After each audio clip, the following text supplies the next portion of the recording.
This is about what it's like to be a voiceless child in an abusive home,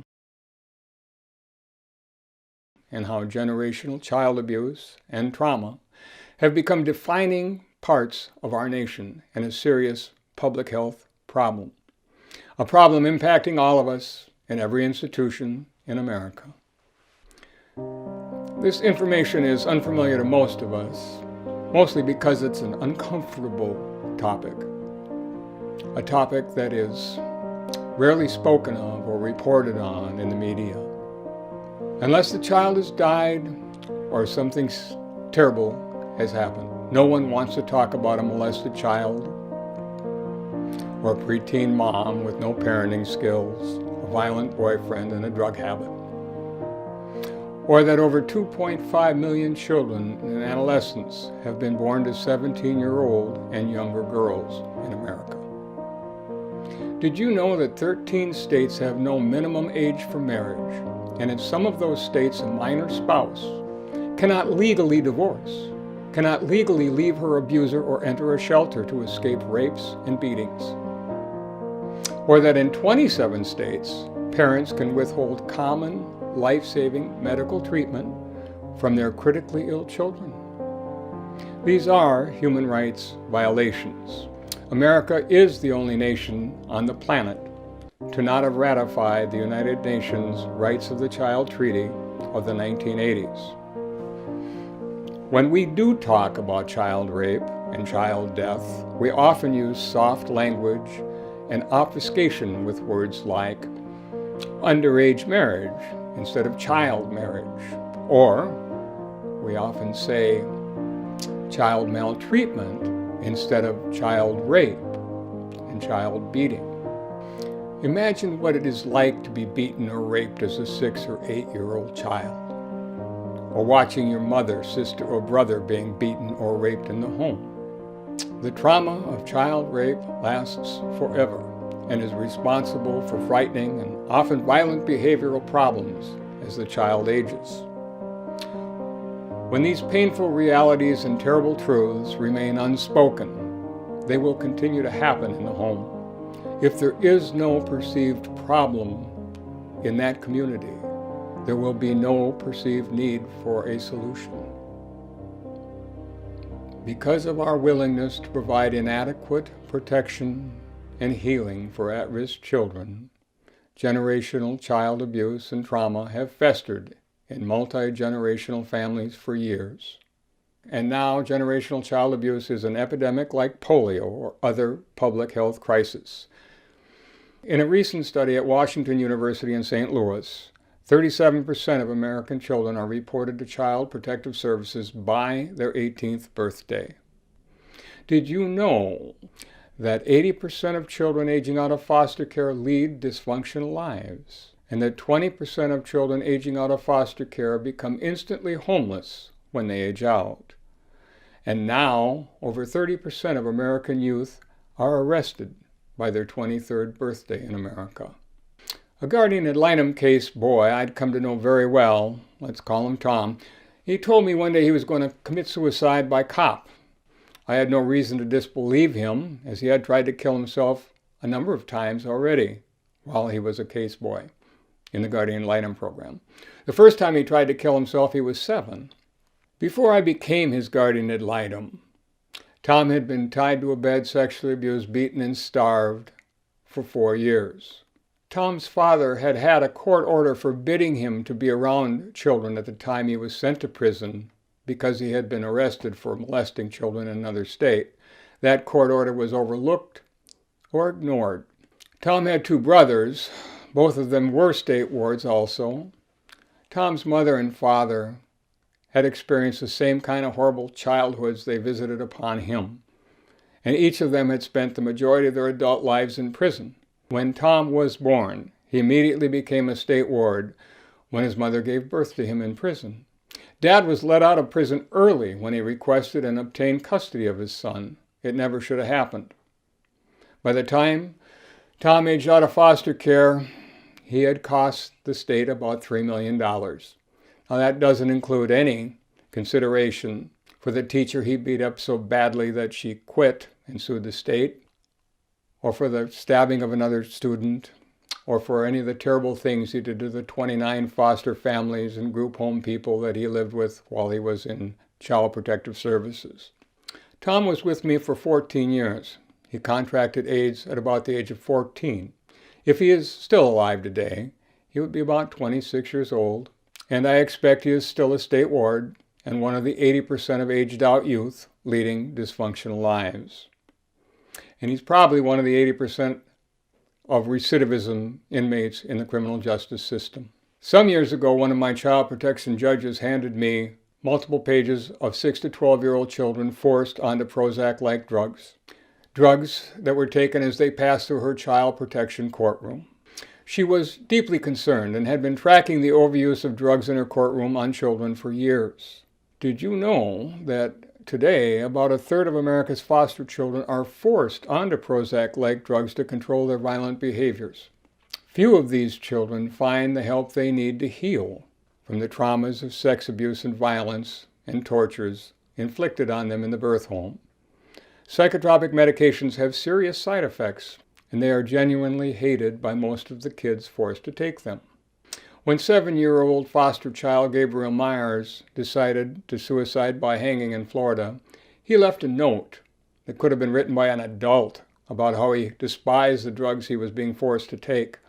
When 6-year-old foster child Kendria Johnson suicided by hanging from her bunk bed not far from where I live, the police and coroner both were quoted in the newspapers saying that this must have been an accident. They didn't believe 6-year-olds could hang themselves and die by suicide. But Kendria also left a note about how she felt hated and worthless. And unless you know these drugs, and unless you know what the suicidal ideation warning on every package means, you might think I'm exaggerating about child suicide and self-harm. I'm not.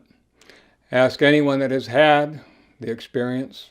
They will tell you that suicidal ideation means unstoppable, fully formed suicidal daytime full-color dreams exploding into your mind without any way for you to stop them. Imagine being 6 or 7 years old and having these daytime terrors. Remember that foster children already suffer from despair and depression and feelings of worthlessness and uselessness.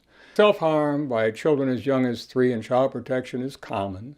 Cutting and other physical self-harm redirects the relentless mental duress that fills so much of every foster child's day. The rest of us know little or nothing about these children until they make the paper. And they don't make the newspaper until something horrible, like suicide or murder, forces itself into the media. Did you know in 2014 America put 20,000 1- and 2-year-old children on Prozac-like drugs? At the same time, America fined big pharma companies billions of dollars for illegally selling those drugs to pediatricians for use on very young children. $1 billion is still a rounding error to big pharmaceutical companies, and the numbers of foster kids on those drugs have not changed much since 2014. Now, before I tell you my final story, let me tell you about how all of us can make a change for these kids now. We the people, we the voters, we the service providers and decision makers can become a voice for at-risk children. We can embrace and advocate for the trauma healing models of the medical community's ACEs approach to mental health. Adverse childhood experiences and healing, rejecting the centuries-old punishment model that has brought so many American children and so many American communities to ruin. Filled prisons, broken schools, and a great sadness in so many communities. 2 very readable books about this that clearly explain the critical information that I've talked about today will give you a profound and better meaning and better understanding of my talk with you today. The first book is The Deepest Well. If you can remember that, get it at the library. It talks about communities and the mental health issues that we're talking about. The Body Keeps the Score makes it a very personal approach. That book, The Body Keeps the Score, tells how the body actually remembers trauma. These books provide decades of research and a powerful argument for the ACEs approach to healing and abuse and ending generational child abuse and the punishment model that have made it part of our public health problem. This last story is why I do what I do. A few years ago, I lobbied a very important political figure for mental health services for state ward children in my community. I was unceremoniously told, no way, there is no obvious need, no obvious problems, and most of all, there is no constituency for what you are asking me for. In other words, she was telling me that these children have no standing, they have no voice, they have no lobby, and the problems you are speaking of are not recognized in this community. It was an unhappy meeting. I ended the meeting with telling this person that our state had spent $1 billion for transportation, $1 billion for a football stadium, and how we had spent $1 billion for a bridge that fell in the river because we didn't have $5 million to maintain it. And that these children were our future and they deserved mental health services that they so badly needed. Now, the good news is a few years later, another nonprofit director asked me to lend my voice to that same politician for the same mental health services.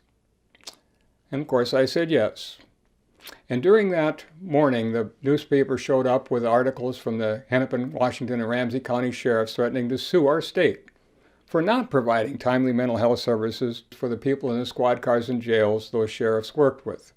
I showed that politician that newspaper article and used that argument that if the sheriffs can sue for not providing timely mental health services, perhaps we could too.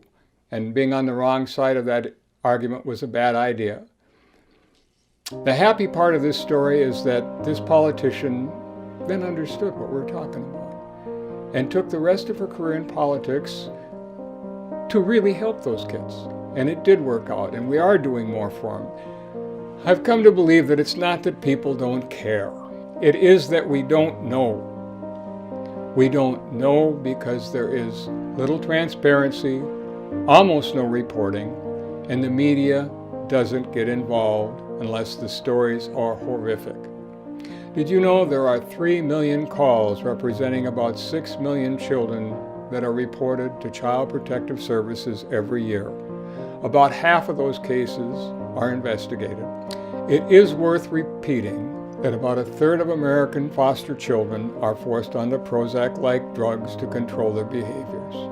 60% of the youth in juvenile justice have diagnosable mental illness. Half of them have multiple severe and chronic conditions. And according to Minnesota's former Supreme Court Chief Justice Kathleen Blatz, about 90% of the youth in juvenile justice have come through Child Protective Services.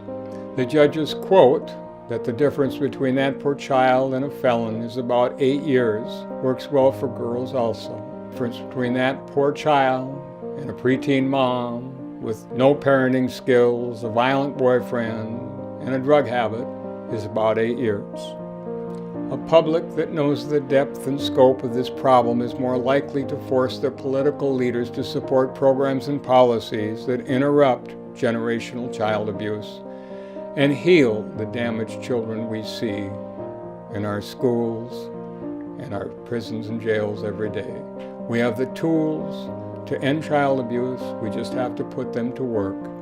Children have no voice in their homes, the media, the courts, or the legislature, and they don't even know that what's happening to them is wrong or that what is being done to them is against the law. They need our voices. Become a voice for at-risk children. Join the conversation at invisiblechildren.org.